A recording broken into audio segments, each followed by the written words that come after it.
actually very impressive. Obviously, can't really gauge too much, but that was for the most part actually really impressive. So, quick summary. I'll probably put this up as a video. I don't fucking know.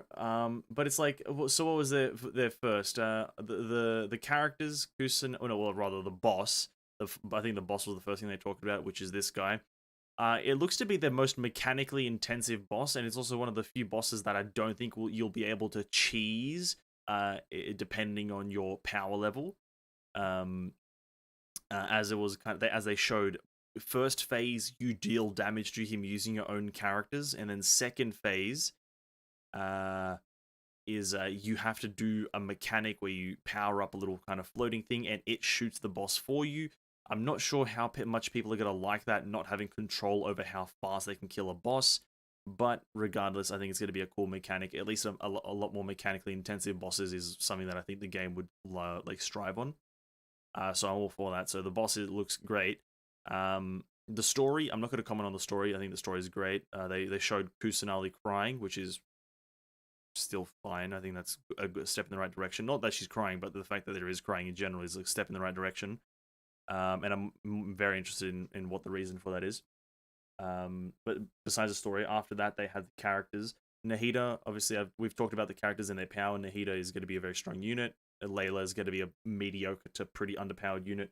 And even more so, that's extrapolated by the fact that you're not going to be able to, or people won't probably get her because nobody's going to be really rolling on Yaimiko or Tartaglia's banner. Like I don't want to shit on the two characters, but at this point in the game's life, no one's rolling on Tartaglia or Yaimiko that much anymore. Unless you're really into the characters, then you might roll in their constellations. But like Tartaglia is outdated, and Yaimiko is here and there.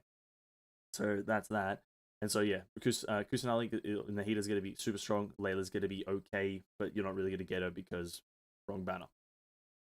After that, they had the events. The events look fine. The first two events that they showed, the first one being the Pokemon event, it looks actually like a really nice one. So there's no player input in terms of battles. You have to capture your own Pokemon. You have to level up your own Pokemon. You have to like build your own Pokemon, or I'm just going to call them Pokemon. But then you have to actually let them fight the monsters. You can't really interact with the field. It seemed you couldn't use your characters. You couldn't use Zhongli, Hu Tao, whatever the hell you had. You had to actually let your Pokemon do it, which is very good step in that direction. They seem to up the riding. Yeah, I want Yaya, but I'm saying for riding, you mean Yoimiya? No, so the phase 1 banners is Kusanali and Yoimiya. That's phase 1, so both of them up at the same time. A phase 2 will be Yaimiko Tartaglia. Nobody really wants those last two because, first of all, Yaimika is not overly amazing without her weapon, and Tartaglia has just had like 17 reruns, so you don't really want him. And there's one more Sumeru area to come. Yeah, that one most likely come with in 3.3, obviously, Izuri, but it's more so the fact that what's it going to come with? Probably an Archon quest for Dainsleif, to be quite frank with you. Or it's just going to launch and then there's going to be a new zone there, but also a Dainsleif Archon quest. But back to it, the events. The Pokemon event looks amazing. The event after it seems like to be a very heavily influenced, like just party mini game. It just looked like you go in there and you just do random shit. There was like the tennis with Beto. There was the plunging with Xiao. There was the breaking walls with Razor. So it looked like a bit of a mini game one. And it said co-op, so you can do it up to 2-player co-op, which was very nice as well. And they did also specify that the characters will be provided. So if you don't have a specific character, you'll just get them as a trial, so you won't have to struggle through it and not having the character and whatnot. So they did think ahead there. As for the other events, they had the picture-taking one. I'm not a fan of the picture-taking ones, but it does seem that they did refine it so it can be done a lot easier, so that's fine, whatever. And then they also had the one with Lieben, which is the presence, and that's fine as well. That's a great event. People love it. People love Lieben. He's a great guy. What else did I miss? The system updates. Nobody cares about these system updates. Nobody cares about the teapot too much. Sharing it, whatever. The community is going to be a bit happier. But with the second thing with the languages, I don't think many people are going to care about the languages compared to what else they could have done in the system update. I believe they're coming in 3.3, but they could have, listen, they've got millions more system updates. They need keybind control, they need FPS increase, they need optimization increases to the game.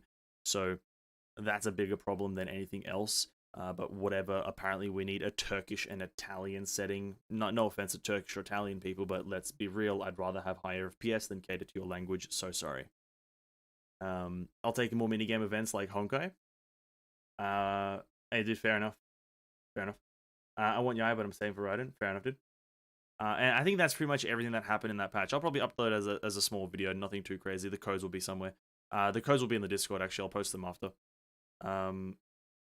But yeah, I think it looks to be a fine event. The main focus is the story and the boss fight. With this guy. That's like the two main focuses. Everything else is kind of like here and there. Meh, doesn't really matter. But yeah, the story and the boss fight is the main focus, with obviously Kusanali's launch being the other one. Why are you separating yourself from the Italians? I'm not Italian. Yeah, that's that. I think that's pretty much it, to be quite frank with you.